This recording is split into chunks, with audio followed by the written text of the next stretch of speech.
আল্লাহ পর্দার হুকুম দিয়েছেন। আমরা টিভি, ডিভিডি, ডিশ দিয়ে বেহায়ামি সর্বসাধারণের জন্য করে দিয়েছি। একটু ভাবুন, আজান যখন হয় তখন টিভির ভলিউম কমানো হয়, কিন্তু নজর টিভিতেই থাকে।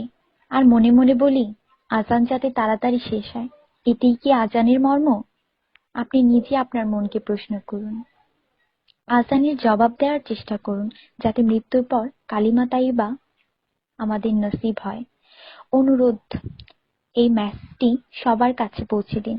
বন্ধুরা, আমাদের দাওয়াতে যদি কেউ না আসে, আমরা রাগান্বিত হই। আল্লাহর পক্ষ থেকে আমাদের জন্য প্রতিদিন 5 বার দাওয়াত আসে, আর আমরা নামাজ পড়ি না। তাতে কি আল্লাহ আমাদের উপর রাগান্বিত হন না? দয়া করে নামাজ আদায় করুন এবং অন্যকেও উৎসাহিত করুন। যিনি এই মেসেজ পড়েন তাদের উপর আল্লাহ আরো রহমত দিন, এবং যিনি এই মেসেজ ফরওয়ার্ড করেন তার ভালো ইচ্ছা আল্লাহ পূরণ করুন এবং হিদায়াত করুন। নামাজের চিন্তা করুন, আজান শুনে উঠুন রিংটোনের মতো। নামাজ ত্যাগ করা মানে আল্লাহকে রাগান্বিত করা।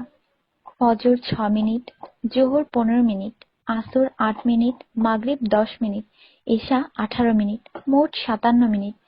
80% লোক এই মেসেজ ফরওয়ার্ড করে না। দয়া করে আপনি করুন।